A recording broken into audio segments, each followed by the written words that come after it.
So in this next section, I've not only learned about synesthesia, but also mirror touch synesthesia. So this is me kind of trying to figure through what mirror touch synesthesia means and researching more about it.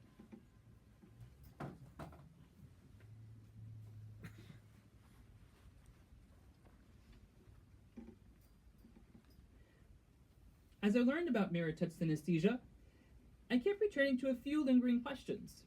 Do mirror touch synesthetes have a heightened or different form of empathy? Do I? Michael Banassy's group in the Department of Psychology at Goldsmiths, University of London, thoroughly validates each mirror touch synesthete enrolled in their experiments with objective tests of authenticity, a commendable feat of methodologic rigor that reflects the importance of acknowledging wide variation in the synesthetic phenotype, specifically the expression of these traits. Validating cases of synesthesia is already a massive technical challenge to quantify objectively, much like quantifying the phenomenon of, quote, empathy. In his group's verified sample of mirror touch synesthete, Banassy found evidence that mirror touch synesthetes demonstrate higher levels of emotional empathy than non-synesthetes, though cognitive empathy levels were the same. This made intuitive sense to me, because the mirror touch experience is largely embodied, and the trait's physical component might be more likely to evoke a strong emotional response to the experiences of other people. But what did this mean for me? I was having doubts about the practical significance of mirror touch. Was this just a meaningless quirk, or perhaps a vestigial part of my brain's wiring, like an appendix or an awkward tail?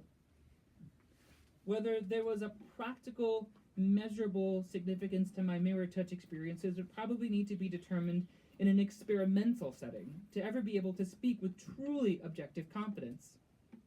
But then, I reflected on my own experiences, speaking from my own perspective, not as a scientist, but as a perfectly imperfect and biased and uncertain human. I felt as though my mirror touch experiences informed and bolstered what cognitive empathy I had. Though it's challenging to imagine what my cognitive empathy would be like without my mirror touch synesthesia, because it's always been a natural part of how I sense the external world. To be able to understand another's perspective with 100% accuracy would border on telepathy. Mirror touch may not fit the standard form of telepathy found in the canon of science fiction, but it helps to shine a light on those crucial moments in the hospital when asking one more question, or asking the right question, can change a life. Even if it ultimately only benefits a single person in my lifetime, that alone will have made my mirror touch completely worthwhile. And what about the experience of pain? As a mirror touch synesthete, was I truly feeling the pain of others? An echo of their pain, or was it simply my brain's own extrapolation of what their pain must be like? Given the phantom sensations I experienced, mirror touch felt distant yet similar to what I knew from the pain of a stubbed toe or a sliced finger. Self-perception of pain is a complicated subject. Any attempt to distill its relevant concepts into an easily digestible format is no less than a Herculean feat, because there will always be a need to sacrifice nuances in exchange for pragmatic clarity.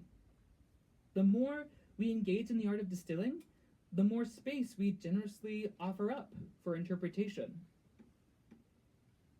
The questions that arise from this particular question of perceiving pain are somewhat personal, because I had to work through my own logical dilemmas and internal tensions with the subject. Initially, the research scientist in me balked at the use of phrases implying absolutes related to mirror touch synesthesia, such as, quote, feels the exact pain of others, in an attempt to explain the phenomenon of mirror touch. After much deliberation, though, I eventually came to terms with this language. That said, pain is incredibly subjective. In its scientific study, pain, like empathy, is typically measured via self-report. That means it's measured by the most elemental tool of investigation: asking. There are several validated scales and surveys with questions like, do you feel pain?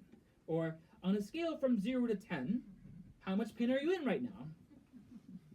This is because there are yet to be reliable or valid tests for pain like there are for blood pressure and cholesterol levels.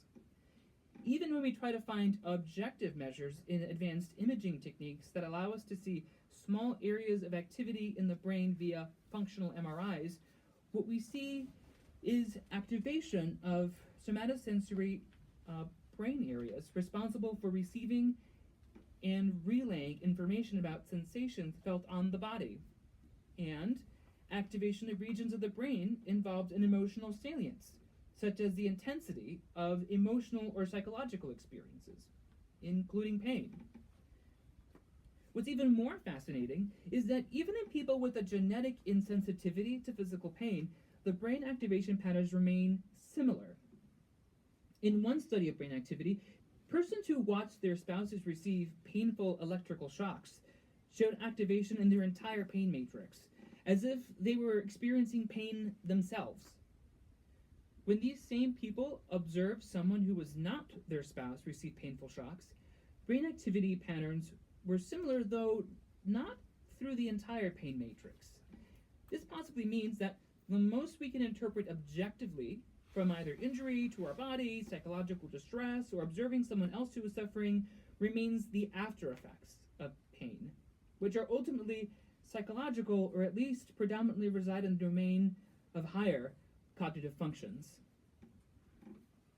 That's that section.